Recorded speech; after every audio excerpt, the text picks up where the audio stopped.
I acabem l'informatiu d'aquest dijous amb una proposta per aquest cap de setmana. Una proposta que celebra a molts municipis, però que a la Garriga és molt especial. La celebració del Corpus Christi omple de flors aquest diumenge diverses viles de la nostra comarca. Tot i que la programació del Corpus ja va començar el passat divendres amb un repic de campanes, aquestes imatges protagonitzaran un any més el Corpus. Els carrers del centre de la Garriga engalanats amb inacabables catifes florals, amb el clavell sencer donant un toc distintiu a la riuada floral. A la Garriga es confeccionaran 24 catifes, 2 altars a la plaça de Santa Isabel i de les Oliveres i un mural al barri de Dalt. Durant el matí i la tarda es faran visites turístiques a diferents espais d'interès del municipi. Entitats garriguenques ho aprofitaran per celebrar activitats. Càritas recollirà aliments als punts d'informació turística. El Club de Futbol Olímpic farà un torneig i la Comissió Salvem, al centre, recollirà signatures contra la intervenció urbanística a la vila. Hi haurà un premi de pintura, el concurs de cartells, sardanes i repic de campanes. A 7:15 del vespre, la missa solemne i la processó pels carrers engalanats. El Corpus acabarà amb la guerra de clavells a 9:45. Però aquesta festa no només es celebra a la Garriga. L'entitat Acció Cívica Calderina tornarà a engalanar el casc antic de Caldes de Montbui. La celebració s'ha iniciat aquest dijous.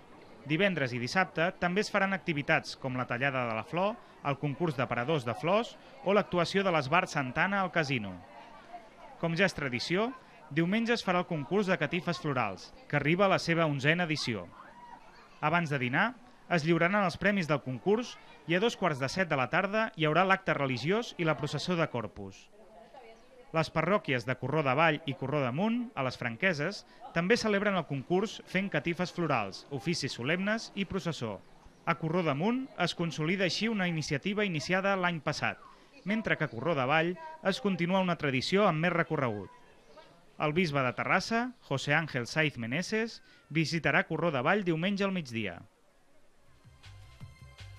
I amb aquesta prèvia de la festivitat de Corpus, que es celebrarà sobretot aquest diumenge, arribem al final del nostre informatiu. Abans de fer-ho del tot, però, repassem els titulars més destacats.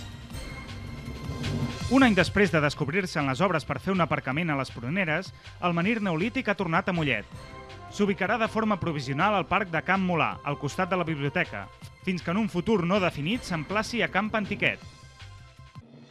L'atur baixa de forma considerable el mes de maig al Vallès Oriental.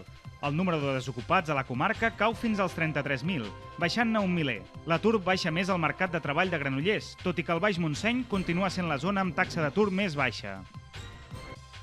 Des de fa uns dies s'ha posat a disposició del curiós el Museu Virtual de la Targeta Postal, una iniciativa que té el seu cor a l'Ametlla i que espera quan passi la crisi per poder disposar d'un museu físic de la postal. Una exposició inaugura el museu.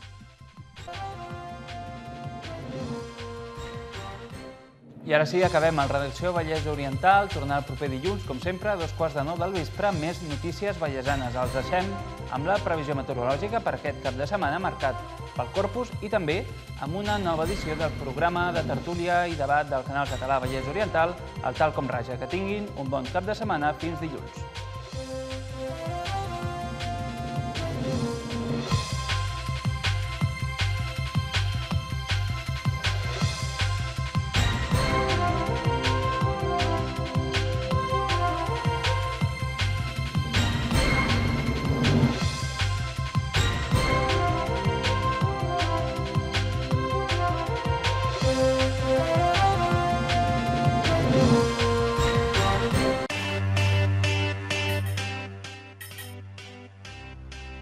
Soc la lectora de l'Electra. Aquest any us donaré consells per estalviar i fer un ús eficient, segur i sostenible de l'energia.